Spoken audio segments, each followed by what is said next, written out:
this week's episode of the Squirrel's Den Coaches Show. I'm Brent Nelson alongside Travis Lamar and Tommy Butler. We are coming to you from the Squirrel's Den School Store here at Central Cass. And on tonight's episode, we will talk about the 32-6 win at Watford City, and we will preview that Devil's Lake game coming up on Friday. Tonight we're going to kick the show off with our post-game interviews with our sideline reporter, Mr. Mark Rowe. Take it away, Mr. Rowe. Here with Coach Tommy Butler after a big Central Cass win tonight in Watford City, North Dakota. Coach, please tell us about the win tonight, the team effort, the ride up.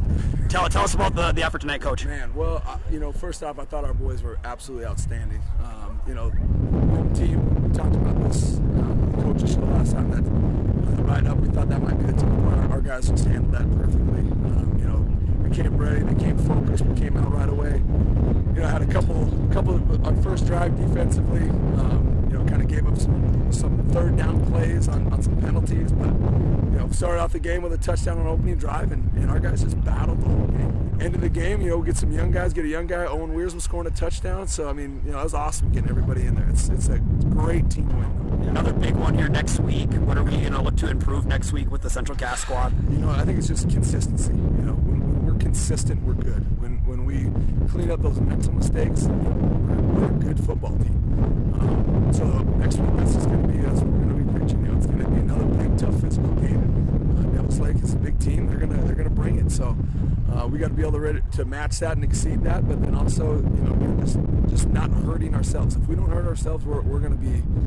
I think we're going to have a really good game against them. Here with Jake Deutsch after a big win in Watford City. Jake had a couple interceptions tonight. Jake, please tell us about the game and just the overall team effort tonight. Interceptions, that's a whole team thing. So it's just me. We're made a great one taking it to me, so I give him credit on that one. It's just an all team effort. Okay, awesome job tonight, and let's celebrate this. Good job, man. So I'm here tonight with Central Cass seniors Christian Leach, Jeremiah Sullivan, Junior Tote, Hugo the Boot Zamaron, and Brock Schmitz. Guys, long bus ride today, capped off with an awesome win. Please talk about the team effort tonight. Well, that daunting bus ride, we knew it was going to affect us in some way, but we didn't want to let it get to our head too much, so we just wanted to come out here, play our own game, and in the end, we just bullied them down. Yeah, and add on to that, nobody gave up the whole game. We all played through it. We gave them some big plays, but we fought back and we conquered them, and we're going home with a dub. We're going fishing, baby. Offense, they're really great. The line blocking amazing. Like, there was holes that I didn't even know could get that big. And I just want to thank Brock Schmitz and the offensive line. Like, thank you so much. I may have missed a few big ones, but my teammates helped me out, and then we made the next ones, which I'm very grateful. Yeah, I'm gonna go off what Junior said. The line did outstanding tonight on both sides of the ball. Came in here and got it done. Hey guys, good job tonight. Let's celebrate this one. All right, Coach Butler, so, as we could tell there on the video, a little windy on Friday night, so we apologize for that. So why don't you give us your, recap a couple days later on that game? Yeah, so like we said in the video, it was a great team win. I thought our kids played really, really well. Obviously, there's things that we can still clean up and do, but, I thought that our guys came out, we competed right away. We said, one of the things we said that we wanted to do was we wanted to start with the ball and then go down and score, and that's exactly what we did. Defensively, I think we held them to, it was like 90 yards of total offense that they had. Just honestly, we just completely shut them down. The things that kind of we said we needed to work on where we had some penalties, especially defensively, that really kind of kept some of their drives alive. But even when those things did happen, I thought we bounced back and ended up making them either punt or it was a turnover on downs. We had a few kickoffs that kind of went down there, same thing, kind of shut those down. Offensively, we got our run game going. Junior Tote went over 100 yards, scored twice. So we had, I think our run game ended up rushing for like 250 yards, something like that. So, we really got the things going that we said that we really wanted to do. And we said that we kind of wanted to take it to them, and that's kind of what we did. I thought to me, it felt as though we knew we were going to win the game, and that's exactly how we played. Devil's Lake's on the horizon for us coming up this week. First region game. Why don't you go ahead and tell us what you think about that one heading into it, and what do the Squirrels have to do to come out victorious on Friday? Well, I mean, I think it's huge that we got that win kind of rolling into our regional play. Devil's Lake's going to offer. I mean, they're kind of like Turtle Mountain. They're a big team all the way around. A little bit more athletic than Turtle Mountain. Not quite as big though, but they got a wide receiver that's really talented. One of their offensive linemen's a UND commit.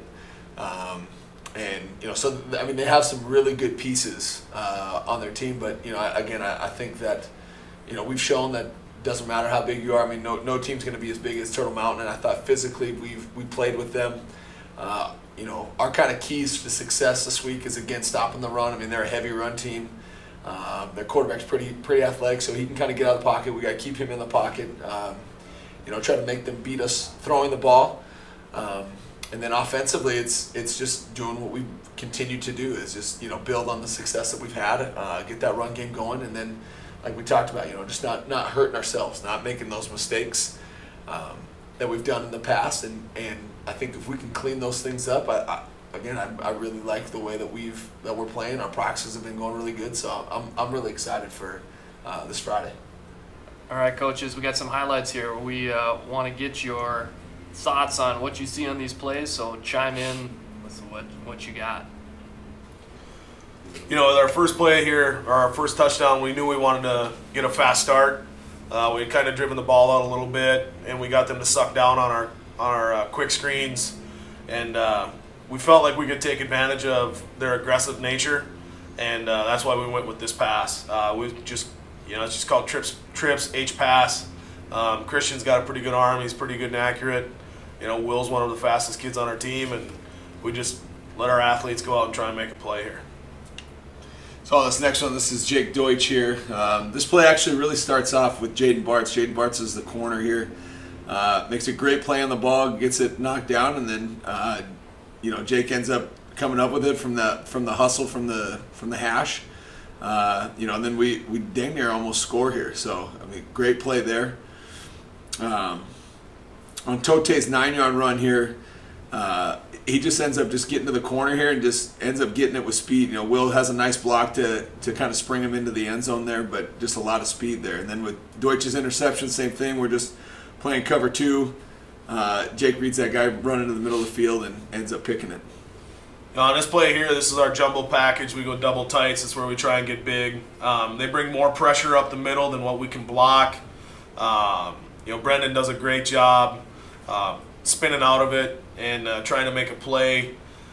Flips it to Sam. Sam does a great job finishing. I mean, lowers his shoulder, runs right through 2 Watford guys to score the touchdown. Just a great effort play on both parts. Okay, and then end of the game, we're running the clock out, and we give Owen Wiersma a toss here, and I mean he's just such a glider. It just looks so effortless with him.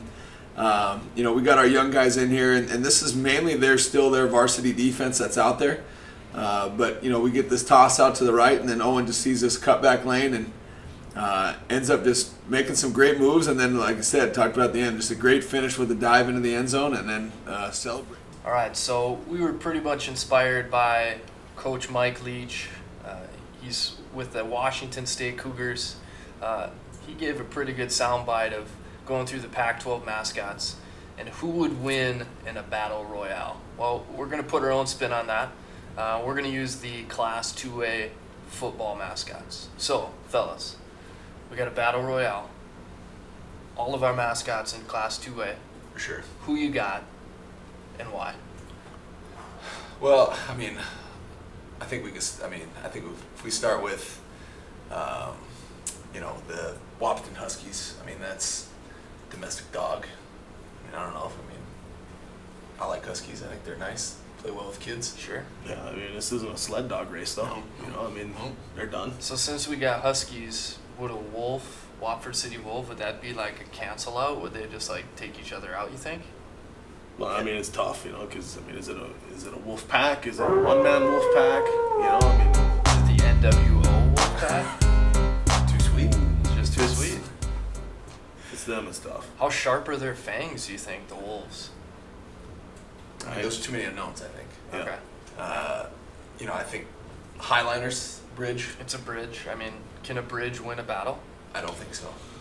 No, I mean, to spin off that, right? You got the Beulah Miners. I mean, they're going to bring their pickaxe over and their dynamite. One stick of dynamite, that bridge is gone. So I don't think they can last. Right. Miners probably worthless without dynamite, right?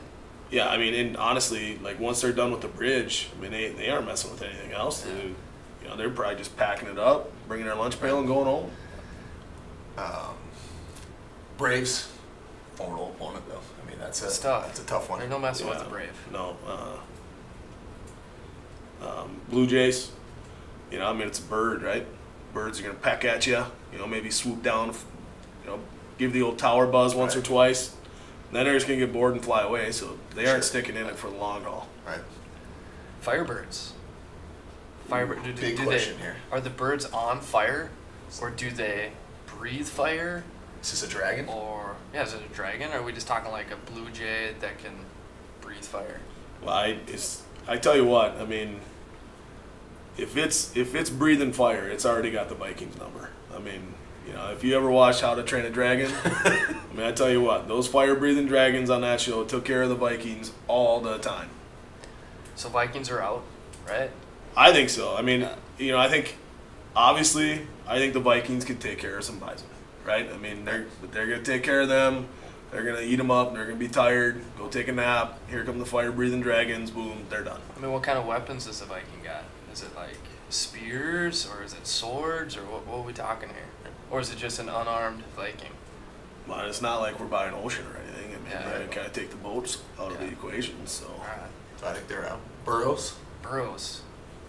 Is it an angry burrow? Right. Is this again same thing? Is it domesticated? I mean, is this something that Is just this a pulls worker? wagons? Is this a worker burrow, or is this a stray burrow?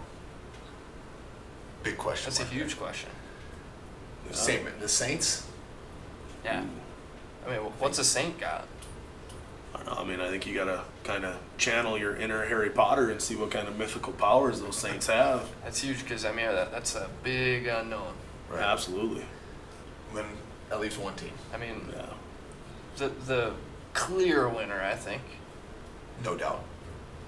Central Cast Squirrel. I mean, they're in it for the long haul, Yep. right? I mean, they're packing all year long for the long winter, and they're just in it for the long haul. So, I mean, are the other ones bigger than the Squirrels? Sure. They have sharper teeth? Yeah, why not? Can they kick things? Yeah, absolutely. But are they going to stay in it for the long haul? I don't think so. I don't either, man. If you've ever taken a trip through Castleton, you know that there are squirrels everywhere And we grow them big. Yep. and fast. Yeah. And they're a little unpredictable. Yeah, dude. And they can jump from tree to tree, so Yeah. that's, Good luck chasing them. I don't see anyone else who could do that other No. than a bird, but they ain't jumping; they're just flying. No. Right. Yep. And they're long gone. So So I think it's no doubt. unanimous. It's unanimous. All right. Well, that's what we think. Let us know. Catch us in the hallway or something. Tell us what you think. But that's what we're gonna go with. Go Squirrels. Number one, baby. All right, that'll do it for this week's episode of the Squirrels Den Coaches Show. Huge shout out here to Mrs. Hoffman and her DECA students for letting us be here in the school store. Make sure you check it out. You get some of this sweet gear that Mr. Butler and I got. Gifts for everybody. Yeah, gifts for everyone. We're going to enjoy these snacks. But for all you out there, make sure you check out the new fruit smoothie machine. It's a healthy snack, no sugar added. Real good. This week's flavor, mango pineapple, strawberry kiwi. Next week, the big one, blue raspberry and green watermelon. Watermelon. So make sure you stop in and try one today. We're going to enjoy these snacks. For Brent Nelson, Coach Tommy Butler, Travis Lamont.